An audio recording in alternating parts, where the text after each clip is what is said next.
स्त्री लिखिले गत वर्ष मु अनेक दिन धरी गॉल ब्लडर जो अनेक कष्ट पाउतली मो गॉल ब्लडर इन्फेक्शन हो जाइतला प्रभु को कृपा हला मो गॉल ब्लडर ऑपरेशन करी बाहर कर दिया गला मु संपूर्ण सुस्थ हो गेल। द्वितीय से लिखिथिले जे मु 30 वर्ष धरी चाकरी करथिली मु रिटायरमेंट हे गली तेणु मो मन दुख एडी ताका स्त्री लिखिले जे मु एते वर्ष चाकरी कली मोर समस्त परिवार रो नैतिक दायित्व तुलेली मो छुआ को पाठ पढेली मनुष्य कली वर्तमान मोर समय आसिला अवसर ग्रहण करी लेखा लेखी करबी नाम कमेबी सारा जीवन खुशी रे कटेबी। देखंतु बंधुगण this is what positive thoughts शेषर लिखता पर से लिखिथिले गत वर्ष मो पिता मृत्युवरण कले सेठ तांग पत्नी लिखिले मो पिता 95 वर्ष पर्यंत बंचिले समस्त कार्य सुरखुरे छाड़ले समस्त पिला मानको मनीष कले सब नैतिक दायित्व तुलेले समस्त को आशीर्वाद कले खुशी रे 95 वर्ष रे विदाय नेले। शेषर लिखिले से तांग स्त्री लिखिथिले मो पुरो एक कार एक्सीडेंट हला तांग पत्नी लिखिले गत वर्ष मो पुरो एक कार एक्सीडेंट हला किनु प्रभु को कृपारु मो पुओ संपूर्ण रूपे सुस्थ हो गला एवं ता कार्य रे जोग देला यदि प्रभु चाहि न थांते होय तो से मृत्यु देइतांता किनु प्रभु को कृपारु से संपूर्ण भाव रे सुस्थ हो गला। से बदल लिखिथिले गत वर्ष मो जीवन रे सबुठारु खराब वर्ष थिला तांग स्त्री लिखिले गत वर्ष आम जीवन रे सबुठारु भल वर्ष थिला प्रभु को कृपारु सारा वर्ष हमर भलरे भलरे कटला समस्त खराब शक्ति हमठु चली गला भल शक्ति हम देह रे प्रवेश कला आमे भलरे भलरे सारा जीवन काटिबु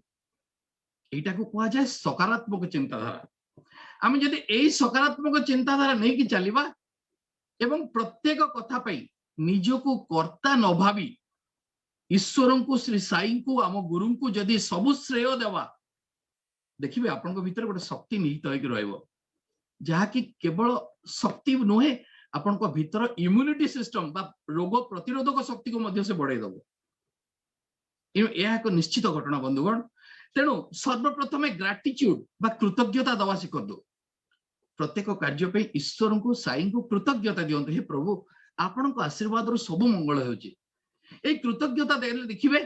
आपनकर खुशी दुई गुणित हो जिवो। आ गोटे सुंदर उदाहरण आपण मान को देबी नाइजीरिया रो जने विशिष्ट धनी लोक तांको ना थला फेमी से नाइजीरिया रो सबुठ बड़ धनी लोक थिले थरे तांको टीवी वाला आसले इंटरव्यू करिया पे कहले आपनको जीवन रो किछि अभुला स्मृति कहंतु जहा कि आपनको सबुठ खुशी देइतला से किते सुंदर कथा कहितले टिके मन दे सुनंतु। से कहले चारिटा फेज मो लाइफ रो प्रथम फेज रे मो अनेक धन रोजगार कली किंतु मते ता आनंद देई पारला नाही जदिओ मते सुख रे रखिला किंतु आनंद देई पारला नाही। द्वितीय से लिखिचंदी जे मु अनेक सुना रूपा घर बाड़ी कार किनिली किंतु मते ता आनंद देई पारला नाही। तृतीय से लिखिचंदी नाइजीरिया सरकार मते एते गोडे